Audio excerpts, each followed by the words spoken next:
My daughter urged me to cheat on my husband. Now he's gone, and I'm left with ashes and regret. Sitting at my desk, I started reflecting on the 30 years since Maggie and I got married, rewinding the memories back to our honeymoon and all those wonderful moments that stand out in my life. Remembering that time in Hawaii with Maggie fills me with nostalgia and gratitude. It was truly amazing, a captivating chapter that I'll always cherish. Right from the beginning, it felt like we had entered a magical world, leaving behind the everyday hustle and bustle and finding a peace that's hard to describe. Walking along Wiley Beach with the sand between our toes and the sound of the waves whispering secrets, we were surrounded by beauty. The air was filled with the sweet scent of plumeria, a constant reminder of the love and tranquility enveloping us. But it wasn't just the stunning views that made our honeymoon unforgettable. It was the moments we shared. Exploring lush jungles and discovering hidden waterfalls felt like encountering treasures of Mother Nature. Standing together, we were in awe of the beauty surrounding us. Our cliffside retreat in Maui was breathtaking, with views that seemed to go on forever. Every sunset painted the sky with vibrant colors, and as we held each other close, we were overwhelmed with love and devotion. Evenings were like a romantic melody, candlelit dinners on the beach under a starry sky, enjoying fresh seafood and local delicacies. But what truly made it magical was seeing the love shining in Maggie's eyes. Hawaii wasn't just a destination for us, it became the heart of our love story, filled with moments and dreams we shared. Looking back on our honeymoon, I'm reminded of the beauty and depth of our relationship. It reignited our love, strengthened our bond, and gave us moments of pure happiness and peace. I hold on to these memories from our time in that lover's paradise with immense gratitude in my heart. 30 years later, deep in thought, my secretary walked in and found me staring out the window. "Jason, what's making you so happy lately?" "Win the lottery," she joked. It hit me that I'd been smiling in contentment for 2 weeks. I shared that my wife had been especially loving and attentive, making me feel valued and loved again. After years, it felt like a second honeymoon, and I couldn't wait to spend more time with her. Acting like a teenager in love, I didn't want this happiness to end. Maggie and I have a solid marriage, but after 30 years, excitement can sometimes fade into routine. Yet recently, Maggie had been unusually affectionate, seeking intimacy almost every night and reviving aspects of our relationship that we hadn't explored in years. I never suspected her affections meant anything beyond rekindling our marriage. I planned a surprise romantic evening, leaving work early with a smile. I bought 24 roses, her favorite wine, and chocolate-covered cherries. Tonight, I would show my love and surprise her with a 7-night cruise to celebrate our enduring bond. Entering the house through the garage, I climbed the kitchen steps. Instead of finding Maggie, I found our 29-year-old daughter, Brandy, sitting at the table. I smiled, kissed her forehead, and asked, "Hey baby, where's your mom?" 2 weeks earlier, Brandy had a conversation with her mother. "Mom, I'm not sure about this.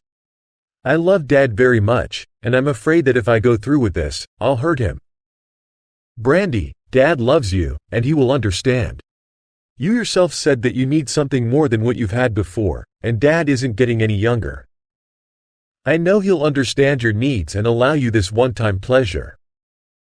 "Mom, there's no way I can face Dad and tell him I'm going on a date with another man. I just can't do it." "Then let me do it. Alexander will be waiting for you at the restaurant at 7 p.m., and you'll be ready to leave by 6, just as Dad gets home. I'll explain everything to him, and you'll get the experience you crave." "Mom, I agreed to this date, but I have doubts. This feels wrong, and I shouldn't go.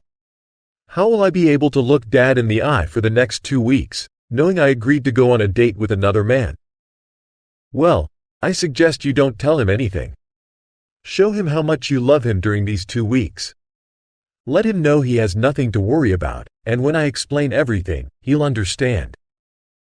It's not about love, it's just new friendships and a little fun. Reach out to him, rock his world, and when I explain the situation that evening, he'll welcome you back with open arms. Dad loves you and would do anything for you. He's always given you what you wanted, showing how much he cares. Probably. Yes, maybe you're right. It's just one date, and it doesn't mean I'm leaving Dad for another man. Having a fun night out after 30 years shouldn't be a problem. I'll show Dad how wonderful he is and how much I love him every night until date night. Then, when I get back, I'll try to make him the happiest man in the world. Mom, just make him feel loved and appreciated. He's a great guy, and he'll give you this one-of-a-kind experience. Now I have to get home to cook dinner for Mike, Brandy said as she stood to leave. Thanks, baby. And say hi to Mike for me. When will you two give us grandchildren? Soon. We've already talked and plan to start working on it in a few months, Brandy replied before heading home. Maggie found herself alone in the art studio Jason had built for her behind their house, standing in front of his latest project. Lately, she had struggled with creativity, burdened by thoughts of being with another man. However, Brandy's advice echoed in her mind, and suddenly, her brushes danced on the canvas, breathing life into vibrant colors and emotive landscapes. Confident she was doing right by herself, Maggie sat in solitude, feeling peace wash over her guilt. Jason might be upset initially, but she believed in the end, he would understand. Maggie was determined to make Jason see how much she adored him. He had been an exceptional husband and father, and she wanted to show her appreciation in a meaningful way. As part of her plan to shower him with affection, Maggie put on his favorite baby doll nightgown after her shower, styled her hair, and applied makeup. When Jason returned home, Maggie greeted him, looking radiant in the nightgown and heels. She guided him to the bedroom, where she surprised him by undressing him and showing him a long-neglected act of passion. Jason's smile filled Maggie with warmth and happiness, and she wondered why she hadn't done this sooner. Maggie, this was the best welcome home I've had in a long time. What's the occasion? Jason asked, clearly pleased. I just wanted to show you how special you are and how much I love you. Did you enjoy it? She replied. I did. It's been so long, I forgot how much I missed it, Jason said, still grinning. They drew each other onto the bed, sharing passionate kisses for minutes. It was the most fulfilling intimacy they had experienced in years, leaving Maggie feeling content but also conflicted. She began to reconsider her planned date with Alexander. Over the following weeks, their intimacy reached new heights, and Jason transformed into a happier man, smiling, laughing, and displaying affection like he had in the past. Maggie found herself happier than she had been in a long time. She even discussed the positive changes with her daughter, Brandy, wondering if she still needed the date with Alexander. Mom, this is fantastic, Brandy said, but don't rush to cancel yet. Let's see how the next 2 weeks unfold. Just enjoy each other and see where it goes. There's no need to cancel just yet. We'll reassess later. You can always cancel last minute, and I'm sure Alexander will understand. But remember, this opportunity may not come again. All right, maybe you're right, Maggie agreed. Remind me again about Alexander's situation? I know he's your friend's father, but tell me more about him. Sure thing, Mom, Brandy responded. When his wife, Mary, was diagnosed with an inoperable brain tumor, Alexander took time off work and stayed by her side until she passed. Mary was the love of his life, and after her death, he was lost. He became depressed and withdrew from everything except work. When I suggested he start dating again, he confessed he didn't know how to be with anyone else. It was heartbreaking. Listening to her daughter, Maggie felt sympathy for Alexander and remembered Brandy's suggestion about him. Then, one day, he opened up to me, Brandy continued. He admitted that he admired you, Mom. He told me how beautiful he thinks you are and that he'd love to spend time with you. That's when I had the idea. I thought maybe you two could help each other. You could become companions. He's about 10 years younger than you, and I think you'd hit it off. Alexander just needs someone to communicate with and befriend." The next day, Alexander called Maggie, and after a wonderful conversation, he invited her to dinner. He complimented her beauty and expressed his excitement about their upcoming date. Maggie, feeling like a schoolgirl with butterflies in her stomach, agreed to meet him at the restaurant rather than have him pick her up. They began texting each other daily, their conversations becoming increasingly flirty as the evening of their date approached. By the time the date drew near, Maggie's texts had crossed the line, and she knew it. She was constantly excited, imagining what the evening with Alexander would bring. At the same time, she was putting more and more effort into her love life with Jason, and the results were evident. Jason walked around with a constant grin on his face, while Maggie was filled with an uncontrollable desire, enjoying a level of passion she hadn't experienced in years. Despite her growing intimacy with Jason, Maggie couldn't stop thinking about Alexander. The anticipation of their date consumed her, leaving her torn between the comfort of her marriage and the thrill of something new. The weight of Brandy's silence hung heavily in the air, my anger boiling just beneath the surface. I couldn't believe what she was saying. My own daughter had orchestrated this betrayal. My heart pounded in my chest as I glared at her, my hands clenching at my sides. "Damn it, Brandy, answer me!" I yelled again, louder this time, towering over her. She flinched but slowly nodded, her eyes still locked on the floor.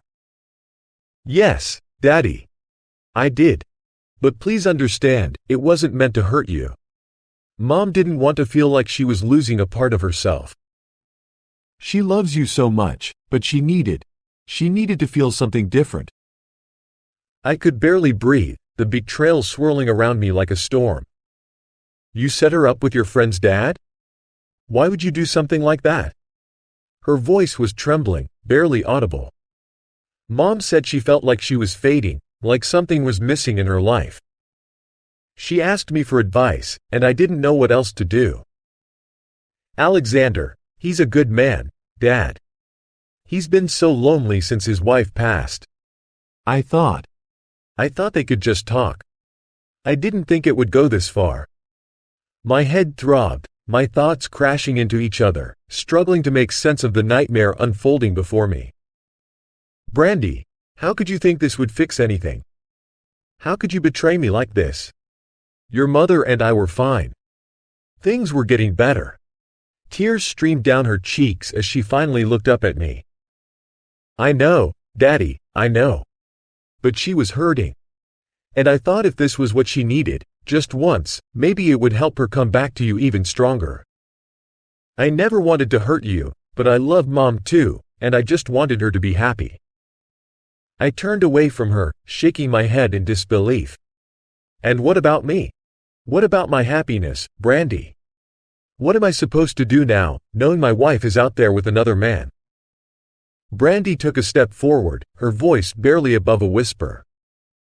"Dad, please, just talk to her when she comes home. She loves you more than anything. She'll explain everything. I know it's hard to understand, but maybe—" I cut her off, my voice hoarse. "Maybe what? Maybe I should be okay with this? Maybe I should forgive her and pretend everything's fine? I can't do that. Not this time." The room was thick with tension, the sound of my breath ragged in the stillness. I could feel my world crumbling around me, everything I thought I knew about my marriage, about my family, slipping through my fingers. Brandy reached out, her hand trembling. "Please, Daddy, don't give up on Mom. She needs you."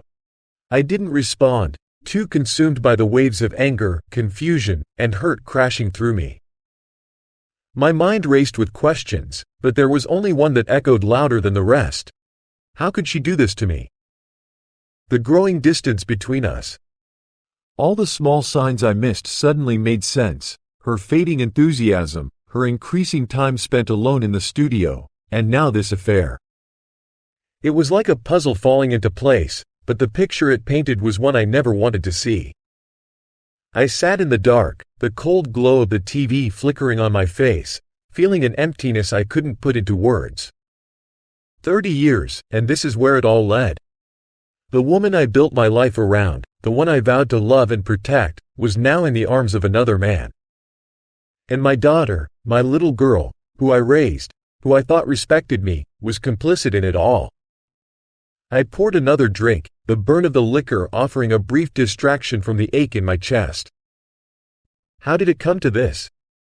Was I so blind, so wrapped up in my routine, that I missed the slow unraveling of my marriage? Or was I just too comfortable, assuming that love would be enough to keep everything together?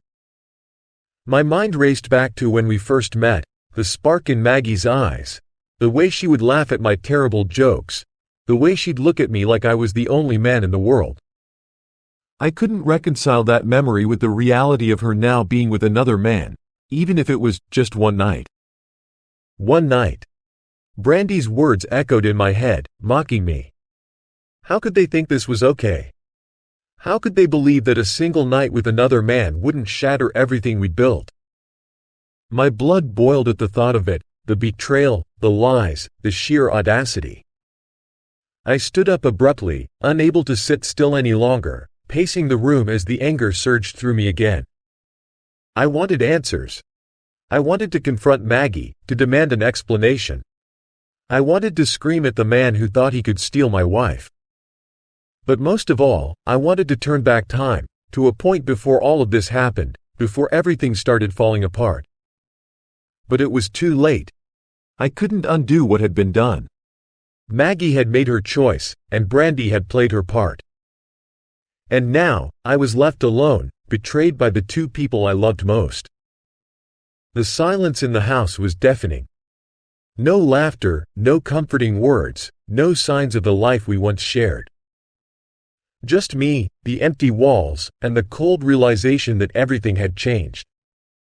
I stared out the window into the night, feeling more lost than I ever had before. By the time the sun started to rise, I was drained, physically, emotionally. The weight of everything bore down on me, and for the first time in my life, I felt truly alone. I didn't know what the future held or how I would confront Maggie when she eventually came home. But one thing was clear, nothing would ever be the same again. I knew I had decisions to make, but for now, all I could do was wait. Wait for the woman who had been my wife for 30 years to walk back through that door and face the wreckage of what we once had. Thank you very much for watching to the story so far. I suggest you to subscribe to the channel so that you don't miss tomorrow's stories.